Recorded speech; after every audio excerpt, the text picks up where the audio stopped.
Assalamu alaikum, peace be unto you. I am an independent researcher. I am not a member of the Moorish Science Temple of America, the Wasatol Moors, or any Moorish group or affiliated with any offshoot. I identify myself fully as an indigenous Muslim American Moor after 4 decades of identifying myself as an African American, Muslim African American, who developed African American history and African study courses and taught them to both children and adults in the community. I am an imam, associated with 2 masjids in affiliation naturally with the W.D. Muhammad community. I fulfill my imam duties by conducting Jummah services at the masjids, performing marriages, etc., and as a volunteer at a local prison. I am also the chief administrator and teacher of Ali Idrisi Academy, which is the homeschool for my youngest children. Videos of Jummah services at Ali Idrisi Academy can be viewed on the Imam Halim Mustafa El Bey YouTube channel.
Introduction. The American Moorish Research Initiative has been established to present research about our indigenous American Moorish heritage and does not seek to indoctrinate anyone.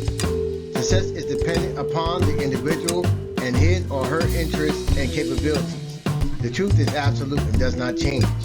Personal understanding and relationship with the truth changes.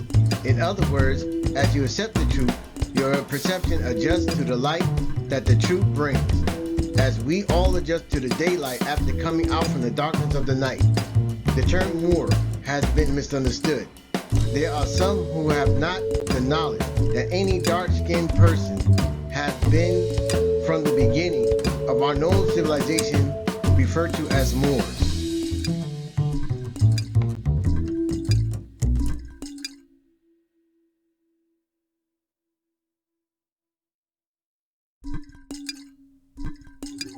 We are not talking about a group of people who decided to come together and call themselves Moors. We are talking about a description that has been used over eons of time that span the space of the entire globe and that has been expressed in the languages of all human nations. The major part of our work at AMRI Incorporated is in publishing a quarterly newsletter, Muurish Awakening, and operating a YouTube channel by the same name. Muurish Awakening is an event that is taking place in this time as dark-skinned populations are awakening to our true heritage as Moors. We are regaining the truth of our humanity and reclaiming our lost and stolen heritage as indigenous people of all lands, especially America. Our mission statement is as follows.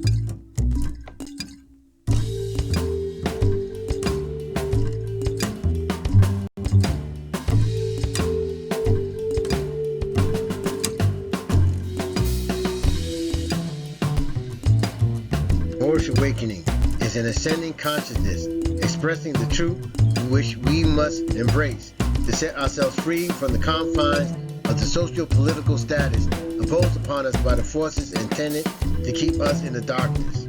Muurish Awakening newsletter is produced by the American Moorish Research Initiative, Incorporated, which is designed to research and present information about our true indigenous American Moorish heritage.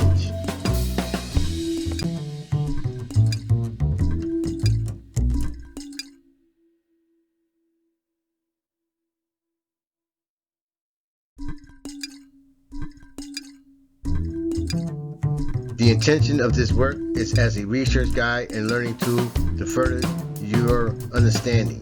Each lesson is produced as a basic, short for basic understanding.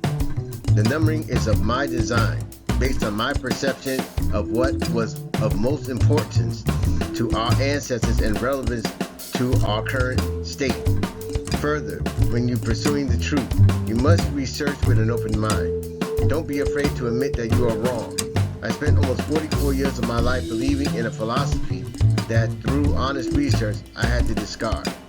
There may even be some things I may be presenting now that I may have to rethink or alter as I delve deeper into my research. No one has to argue, fuss, or fight. We are all at different points of our development. We are also looking at the truth from different aspects. It wouldn't hurt me if you disagree with some of what I write. Your research may have brought you to different conclusions than mine, as long as any points of disagreement are due to facts which have been thoroughly researched. We must all recognize that no one person or group has the entire truth. That rests with the Creator Himself.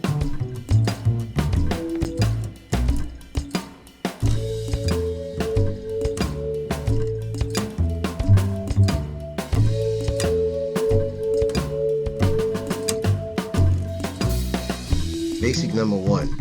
The Supreme Being, Allah, the Creator. Our ancestors understood that everything starts with the Supreme Being, the Creator.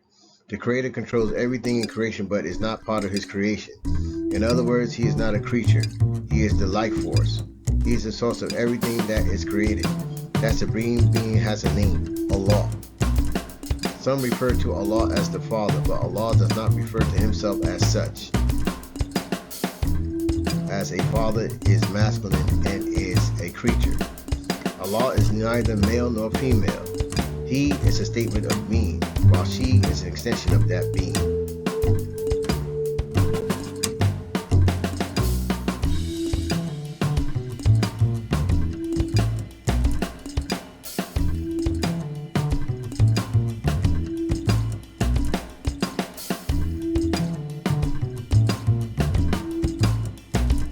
Some are absolutely under the impression that the word Allah is limited to the Islamic faith. This concept is expressed in the Western Dictionary current online edition. Allah, used as the name of God in Islam.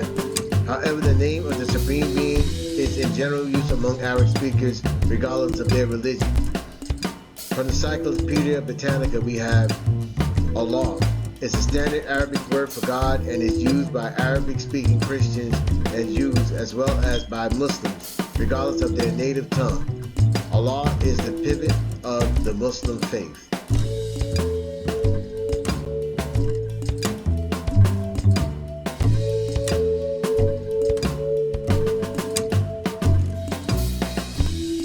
It may surprise many of you to know that the word Allah is not an Arabic word.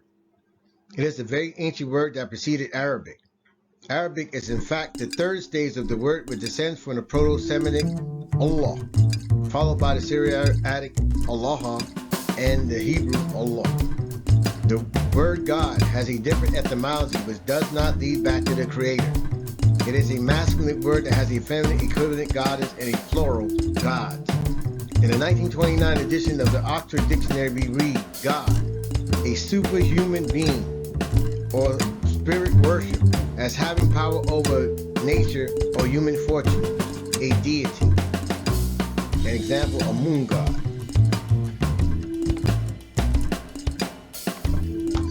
Two, the creator and ruler of the universe and a source of all moral authority, the Supreme Being. The etymology of the word God is closer to the first definition, as it comes from the name of a German man named Gott. It was then applied to great men of Germany after his death, much like the name Caesar was used as a name for Roman rulers after Caesar's death, then exported to apply to rulers of other countries such as the Russian Tsar and the German Kaiser. The word God then became Guden, where we get the words good and God. Some scholars have expressed that Allah literally means Al, the, Ilah, God. This is incorrect due to the fact that a word cannot have an etymology from a language it did not originate from. It is erroneous to say that the letters in the word Allah breaks down to A, meaning an arm, plus L, meaning a leg, plus L, meaning a leg, plus A, meaning an arm, plus H, meaning a head. Not only does any of these letters not correspond to any of these body parts in Arabic, nor any of the related ancestor languages. The second A is not even a letter. Arabic is an abjad language, which means all letters are consonants. Vowel sounds are produced by a mark above or below the letter. The second A sound is produced by an elongated fatha sound. It must be clear that Allah is a proper name. It is not something concocted from man. God is an entity outside of man because he himself was a man, while Allah is existence himself, which is not limited to space or time.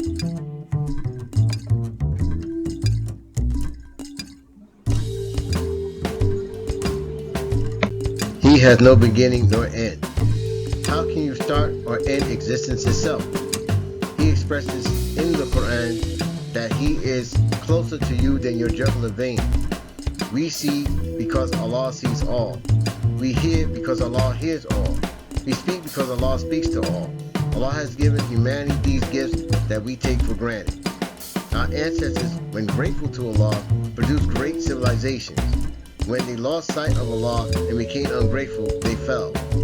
Many of you may take this as sectarian belief of Al-Islam. Inshallah, we will discuss this further later on in the book. Is to remember. 1. Our ancestors based their civilization on the guidance of the Creator. 2. Allah is the proper name of the Creator and not limited to the religion of Islam. 3. Allah is an ancient name that precedes the Arabic language. 4. Allah is neither male nor female and is not part of His creation. 5. We refer to Him as He, which means a statement of being, while she is an extension of that being. 6. Allah is existence and controls everything in creation. 7. When we follow the laws of Allah, we produce great civilization. When we ignore the laws of Allah, our civilizations fell.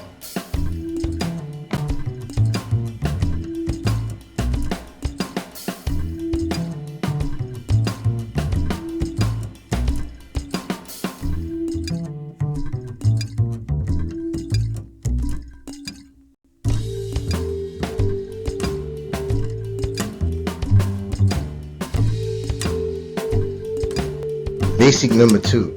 Definition of Muur. The definition of a Muur is a dark-skinned Aboriginal person. The original human beings were dark-skinned. The human race can only start with dark-skinned people. This has been proven genetically, spiritually, scientifically, historically, in other words, in all aspects. If you are a dark-skinned person, you are a Muur. Moors are indigenous to every piece of land on this entire planet. The first civilization on the planet was called Muur. Muur is a word that means mother. We still retain this concept when we refer to our planet as Mother Earth. Muur is the name that the people who inhabit Muur were called. Muur is also known as Lemuria, which breaks down as Le, the, plus Muur, Moors plus Ia, land, that equals the land of the Moors. Lemuria was a large landmass where the Pacific and Indian Oceans now occupy. Australia is the largest remaining portion left of the landmass.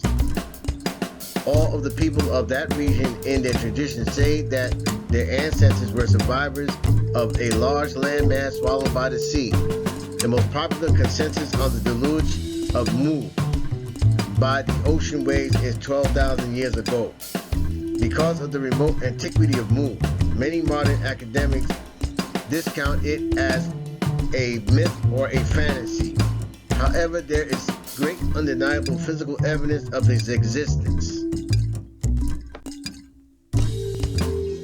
I first learned of Lemuria in Hawaii while in the Navy in 1980. I was on R&R in Honolulu from my arduous duty station Midway Island.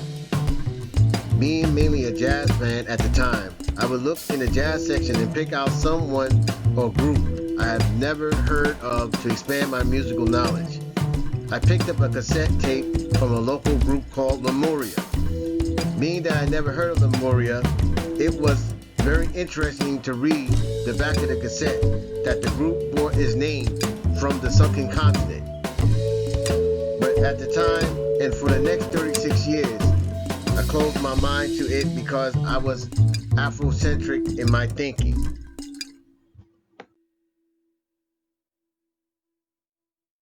Mu began to come back into focus in the 19th century. Clairvoyant people such as Madame Blavatsky, Edgar Cayce, and others began to claim that ancients from the lost continents of Mu and Atlantis contacted them. Also books by James Churchward, who visited Buddhist monks in Tibet and found ancient maps in their libraries which had the lost continent on them, was to bring Mu back into our consciousness.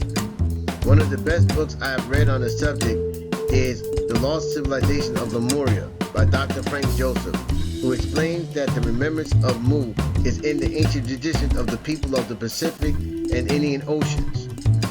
Once a skeptic of the notion of Mu, Lemuria, he went into the region, talked to the natives, and found physical evidence of the lost continent. The word Mu, he found, had been incorporated in the naming of towns and territories in the region. Even America was called by the ancient Chinese Mu Pan Li. By most accounts, the Moors were a dark-skinned people. As one YouTuber said, dark-skinned people are descended from the Lemurians. You will find that the word Moor has been used since the remotest ancient times up until the most recent times, uniformly to describe dark-skinned people. Moors do not refer to one nation of people. Remember, Mu Lemuria was a continent inhabited by many nations. Those names were retained in the traditions of the survivors. Look at it this way. If the U.S. were to go underwater and survivors took to the mountains, they would, in their traditions, may mention the particular state they resided in as the name of the territory now underwater. I saw a YouTube tourist video of Melanesia. Those islands look like mountaintops. The whole Mu Lemuria paradigm goes against the out of Africa theory. In fact, it puts it in total reverse. In my Pan-African days, I developed and taught an African American history course and an African studies course. I emphasized that we should identify as Africans, believing in the lie that Africa was the cradle of civilization. Through my own research and teaching, the people whom I taught about had in their traditions that they migrated into Africa. It didn't click until years later when I accepted the importance of Mu Lemuria in the story of humanity's past. Mu Lemuria is the cradle of humanity, not Africa. Africa is a place of refuge and not origin.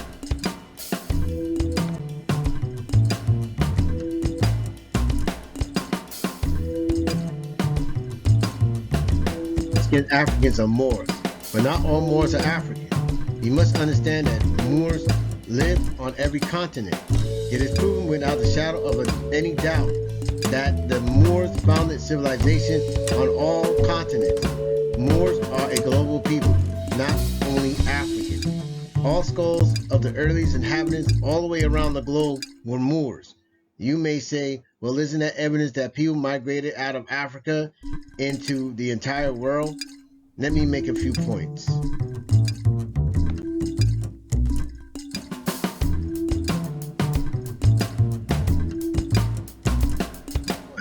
Why in the world would a people travel out of a place rich in resources to a tiny island in the Pacific or Indian Oceans? 2. If you were dark skinned and the climate you were in began to get very cold, would you go north into the cold or south into the warmth? 3. The out of Africa theory is based on a theory of evolution. A theory is something that is not proven. Though both of these theories are being pushed heavily in schools, neither of them have been found to be true. Science has never proven that a lower life form evolved into a higher, more complex life form. 4. How did the word African become synonymous with so-called black people? One person did this, Carolus Linnaeus, in a book he published in 1735, categorized among human beings, white Europeans, brown Asians, red Americans, and black Africans. The term black was not used to describe dark-skinned people until the 17th century. Before that, the term blackamoor was used in the 16th century as a defamation to the Moors. By the 1620s, the adjective black stuck, while the noun Moor was stripped from us and forgotten for the most part. 5. The enemy wants you to think that everything outside of Africa has nothing to do with so-called black people, and everybody in Africa is supposed to be black. I've even worn and sold t-shirts and medallions with Africa on it without the Arabian Peninsula on it, while in reality, Africa and Arabia were considered one area by our ancestors. Everything east of the Nile was considered Arabian. Africa was not widely known by that name until the late 16th century, as the name covered a smaller territory of North Africa at the coast of the Mediterranean Sea. That is the area settled by the Afriki people who migrated out of Yemen. A popular name for the continent that appeared on maps prior to that time was Ethiopia. The Atlantic Ocean on these maps also bore the name Ethiopian Ocean. Ethiopia, a word of Greek origin that they used to describe any place dark-skinned people live in the areas of the planet that they were aware of. So essentially every dark-skinned person was compared to and identified as an Ethiopian regardless if they lived in Africa, India, Australia, or America.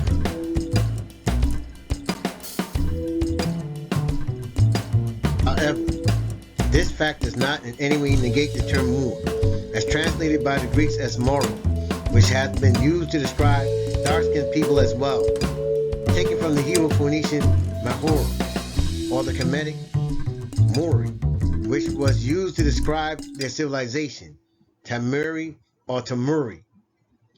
The word was translated to the Latin more. The Romans, who were responsible for the name Africa, also called everything to their south and southwest Mauritania, meaning land of the Moors. The word Mori appears on one of the maps to describe a country right next to a country named Africa. The invaders and colonizers such as Marizano, who sailed here to America with a warship on behalf of the King of France in 1524, saw the native complexions and remarked in a letter to him, quote, "They look not unlike the Ethiopians," unquote. The Dutch, who established some of the earliest colonies, recognized the natives as Moors, while accurately portraying our ancestors in drawing, paintings, and statues. Order Muur Basics for your continued reading. Thank you for watching this reading of excerpts from Muurish Awakening, Muur Basics Book One. If you want to read the entire book, you can order the book from Amazon.com or other retail book websites. If you want to order it directly from me, you can contact me by emailing Muurish Awakening at gmail.com. In the subject, put book order. Or simply mailing a $13.50 money order to American Moorish Research Initiative, P.O. Box 9033, Wilson, North Carolina 27895.